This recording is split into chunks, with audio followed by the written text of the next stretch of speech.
Did he make a deal with the devil on releasing those 5 Taliban? I think this was a very hard choice, which is why I think my book is so aptly named.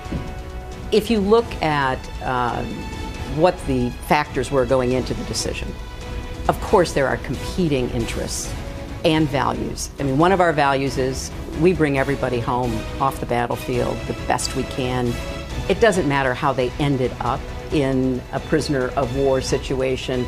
It doesn't matter? It does not matter. We bring our people home.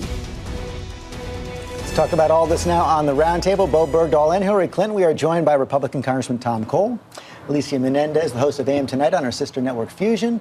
ABC's Matthew Dowd, Bill Richardson, former UN ambassador, and Martha Raddatz is back as well. And Ambassador Richardson, let me begin with you. You heard Mike Rogers there saying he's glad Bergdahl is home, but wouldn't support the deal.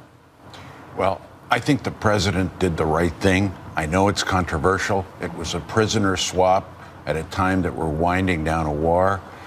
Leave no soldier behind. That's an American fundamental precept. I've been involved in these negotiations before. You negotiated with the Taliban back in 1998, Taliban. They're very tough. They're very shifty. So the deal was made at a time when his safety and his health was being jeopardized. But at the same time, I think it might lead in the future to a lessening of tensions with the Taliban. I know that may be a tall order, but I think the president was totally justified in what he did. Congressman, can the critics have it both ways, be happy that Bergdahl is home, but not support how he got here? Well, look, I wouldn't have traded Audie Murphy for these 5 guys. I mean, let's talk about who they are. These are 5 terrorists at a very senior level that have blood of Americans on their hands. This was a bad policy. So obviously everybody's happy when somebody comes home, regardless. But yeah, you can say I wouldn't have done this deal. And frankly, lots of Democrats are saying that, not just Republicans. It's really not a partisan debate. It's a debate of what's the appropriate thing to do in American foreign policy. This was a big mistake. I think this is an interesting issue to me because everybody sort of approaches it from a partisan lens, and I think it raises a lot of other big issues. I think for me, there's 3 big points in this. First, it's totally confusing to me.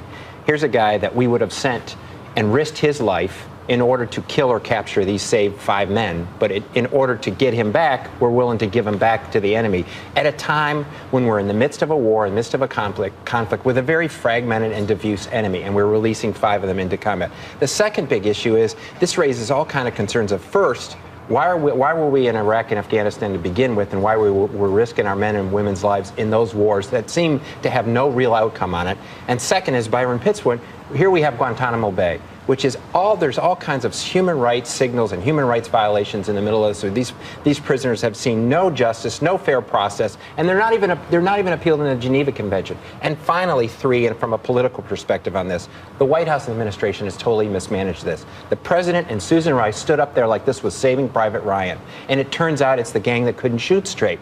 And when we have that situation, the president he should have never stood up there with those parents when he knew that the information about this soldier was going to come out. And that's what I wanted to take to Alicia. You saw so many people who served with Bergdahl come out this week and show real anger and also suggest that other soldiers died searching for him. But how wonderful that we live in a country where our DOD will be able to make the determination of how he ought to be treated, right? Yes, we're in the middle of a war. We're at the end of a war. We're winding this down. This is what happens at the end of a war. We transfer and trade prisoners. And I think that it opens up a bigger conversation with the fact that we have a president who twice campaigned to close Guantanamo, one campaigning to do that. Are we actually going to be able to execute on that? To close the whole thing, it's going to be very tough. And meanwhile, there's also going to be this question, Martha, of what should happen to Bo Bergdahl. Now, you had those details of his state of mind right now. And you did see the military come out this week and emphasize more that his actions will be investigated. They have already been investigated. They found that he walked away willingly. The only Twice, thing, right? Yes, when he was captured, even at that time, he walked away willingly. They said he'd wandered away one other time and was just gone for a short time. And one time in California, he seems to wander away quite a bit. They will look at it. They've already looked at it. The one missing element is his side of the story. Why did he do it? Did he intend to go talk to the Taliban? I mean, everyone believes he was held against his will, definitely. But I also, George, in talking to some soldiers and talking to military military. I also think this shows sort of a fundamental misunderstanding on the part of the administration about the military and what the reaction would be after you had that celebration in the Rose Garden. I think they would argue they saw it coming, which is why they tried to get out ahead of it, Bill Richardson. Yeah. Look, there's no evidence that he's a deserter. He's a troubled young man, probably. Or a defector. But at the same time, But the soldiers look will what's say he's a happened. No, deserter. but look. I was a governor, and we dealt with a lot of young men that came back from Iraq and Afghanistan with PTSD, with mental issues. I mean, this is probably what happened to the young man. But that doesn't mean that we should not make every maximum effort to leave no soldier behind. And this was a time when our military, the Joint Chiefs of Staff, the Secretary of Defense said, unless we get them out now, and I know the Taliban, because of health and safety issues, we're never going to get them out. So we had to do But the this. vitriol's awful. I think we've gotten lost in this whole thing, whether or not he's a deserter. Obviously, every single human life has value, including the Taliban have value. Every single human life has value in this. I don't think that's the question. And I don't think it's a question. I have a son who served in Iraq and a brother that served in Panama and in Kuwait. It's no question that we shouldn't leave a soldier behind. The question becomes is how do we do it and when do we do it? And I think in this situation, most of the American public believes here are 5 enemy combatants. And whether they not think we're winding down the war, they're not winding down the war. They're going to continue to be enemy combatants, whether we're there or not. And we've just released 5 of them. How well we're going to track them, who are again being to come, we're going to risk soldiers' lives to go try to capture them. I want to again. move on now to Hillary Clinton. Congressman Cole, you heard Hillary there. No daylight from the president on Bergdahl. From the reviews of the book so far and what we've seen of her interview with Diane Sawyer, it doesn't look like any daylight from the president on any big issue, with the exception perhaps of Syria, which we knew about before. Do you have any doubt? Do all you Republicans just assume she's going to be the Democratic nominee? Oh, I certainly do. I think you can look at the poll numbers, you can look at her position, you can look at the rollout of this book. Not much doubt to me. And you can look at these really incredibly dull memoirs and know she's still a politician. We'll never get a great memoir out of Hillary Clinton until it's done. I mean, you never get a great memoir out of any politician until it's done. One of the things we have seen, though, Alicia, is fascinating that she is trying to clean up some past mistakes. For the first time, we now hear, boy, I was just absolutely wrong, plain and simple, on the Iraq war. Wouldn't do it during the 2008 campaign, probably why she lost.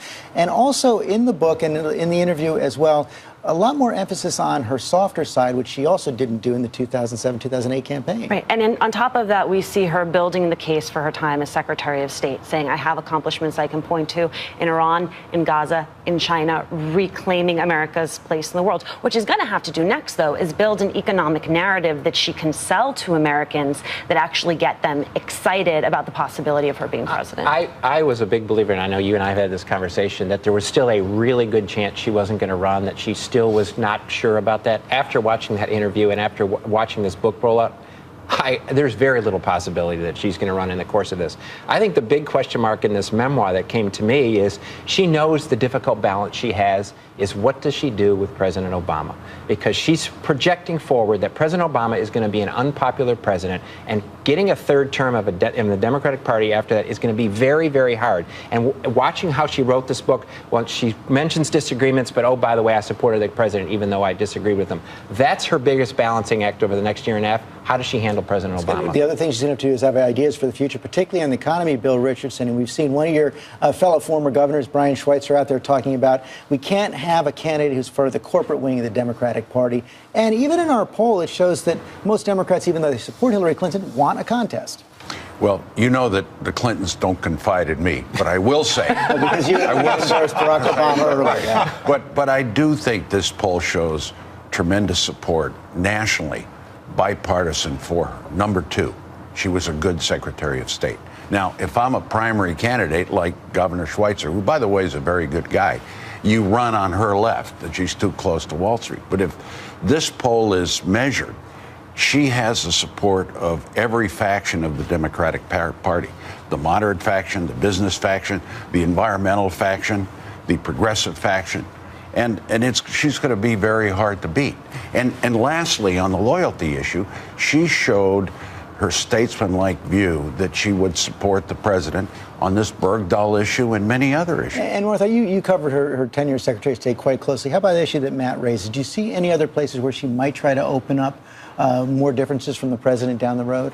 I don't see anything in particular, and I think what this depends on is how people react to that narrative. Like Alicia said, she's laid out what she did as Secretary of State. The pushback is going to come now, and there are going to be a lot of people who say, wait a minute, you didn't make a difference here, you didn't make a difference there. What really did you do? George, inevitability is a huge burden to bear in this. She had it in 2008 and it didn't turn out well. She has it again. And in some respects, I'm going to try to bring in what happened in the Belmont Stakes yesterday, is she Secretariat? Or is she California Chrome, where she wins along the way and fades in the stretch? We've got to take a break, but quickly, what is her biggest vulnerability in your view? Frankly, when there's no place to grow, there's no place to go. She's at her maximum right now. I think almost anything she does is going to begin to alienate people that are within her coalition now. The coalition that's against her is actually very solid. It's not going to change.